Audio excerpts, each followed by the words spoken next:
What's up guys, Techlash here, and today we are going to unbox a mid-range device from a brand called Vivo. Now if you are those people who don't know about Vivo, Vivo is the 6th largest selling brand in the entire world.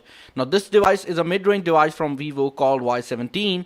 It has a 5000 milliampere power cell battery, 4 GB RAM and 128 gigabytes of internal storage. So you are getting plenty of RAM and internal storage when it comes to this price tag, as this phone is costing around 230 euros, which is quite cheap for this type of specifications. Also, you have got triple camera setup on the back. Now this triple camera setup is quite unique. However, you are not getting the full advantage of triple camera setups as you would get in a flagship phone.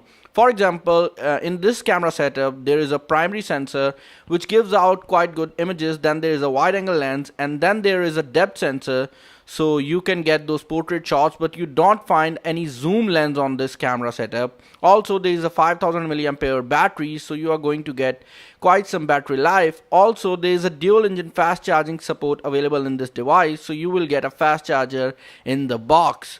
Now continuing the trend, Vivo has included a gradient back in this device, and the color of this device is mystic purple, which essentially means that the top end of the device is going to be black, whereas the bottom is going to be purple, and a gradient look will be at the back of this device. So we are going to cut open the seal to look at what's inside the box and to see how Vivo Y17 looks like. I have to open the seal up, and now we are going to remove the lid. I don't know why I am sounding like I'm giving instructions to some robot. Open the lid. Okay, opening the box, you will get this pouch which has some of the warranty information and a silicone case, and the silicone case looks quite good. And fun fact, if you use the silicone case, your screen is going to be protected because this silicone case has this unique lip which is made around this silicone case, and if you place your device screen down, so your screen will not be touching the actual surface, and it will protect your screen. Further in the box you get your handset, which is wrapped inside this paper, and the device looks quite interesting. It is in purple. You can clearly see that it is made up of plastic. There is a triple camera setup on the back, a fingerprint scanner, and there are lines going around this device which maybe the camera is not able to show you. However, it looks quite good. The triple camera setup is also quite flush with the whole body. Normally when triple camera setups are introduced, they are quite sticking out, and when you put it on the table it wobbles quite a lot. I have turned on the device and I'm going to further look inside the box to see what accessories we get with this phone. Now there is a micro USB cable present inside the box, and you might be wondering why there is a micro USB cable when every single device these days is converting itself to USB Type-C. See, the thing is, the dual engine fast charging technology which this phone offers is actually only compatible with micro USB right now, and this charging technology is actually supporting 18 watts of current, which means that it is faster than the default charger you get with Samsung Galaxy S10 series devices. Now Samsung is updating their charger with 25 watt chargers, but that update is right now only available with 5G variant or the Galaxy Fold devices. Now I'm going to turn this device on and set up this up, and we will see you after once we have configured this device. I was actually going to skip through the whole process, but now I want to show you the fingerprint scanner which is located on the back, and registering this fingerprint scanner, I can quite see that this is one of the fastest fingerprint scanners I've ever used. And this is funny that mid-range devices from these Chinese manufacturers are giving us a great fingerprint scanners. Also, there's a support for Face ID, and you can use it using the front camera.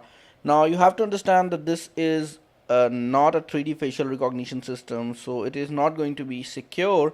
However, it's the same facial recognition technology you find in higher end devices these days, except the iPhones, because iPhone has the securest Face ID when it comes to devices. Speaking of iPhones, the operating system on this device is called FunTouch OS, which is based on Android 9 Pie. However, if you look at this operating system, it looks quite similar to what you find with an iOS device, and that is the reason why most of the people are complaining that Vivo just straight up copies the operating system of iOS, and mostly the cosmetic changes are copied here and there.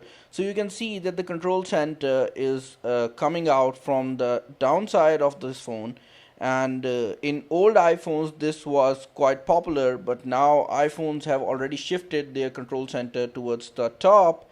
However, Vivo still has this control center located in the down swipe gesture, and you can see that the notifications panel is quite different from what you get on other Android devices. So if you are a fan of stock Android, Vivo devices are going to be quite different from them. But you can still put on a launcher, Nova launcher or something, and still get on with your life. The overall body of this device is quite chunky, as there is a 5000 milliampere battery inside it, and it's made up of plastic, so it feels a bit cheap. But however, if you consider that the battery is 5000 milliampere, and this phone, by the way, has a 720p display, so you will get quite some battery life out of this device. But in terms of performance and in terms of sheer screen goodness, this phone is not going to be the best of this price tag, because of the fact that the chipset on this device is called Helio P35, which is a very low end chipset for this price tag even from Vivo.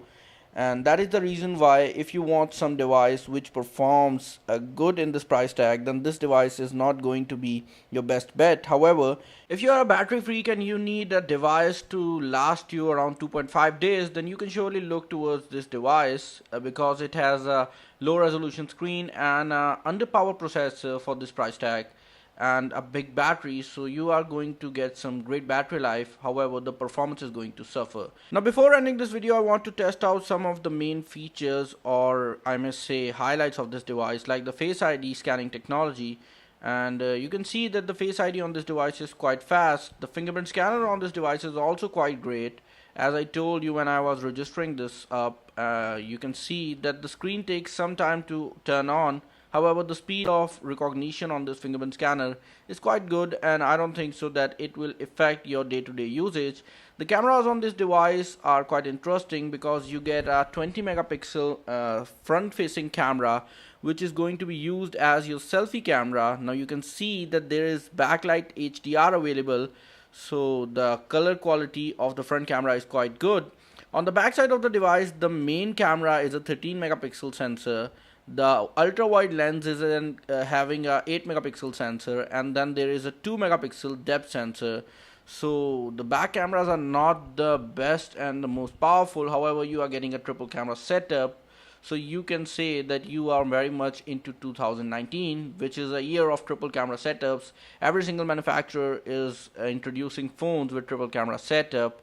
And there it is, VIVO Y17, which is a mid-range device from Vivo. Do let me know what you think about Vivo and this device in particular, and if you want me unboxing or reviewing a particular device, surely name that device in the comment section below. And be sure to subscribe this channel, because I keep on posting videos like these every single day.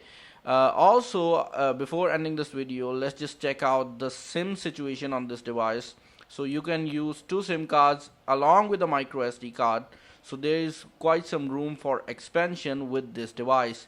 I hope you like this video. I will see you in the next one. So take care of yourself, and we will surely be coming back with another video.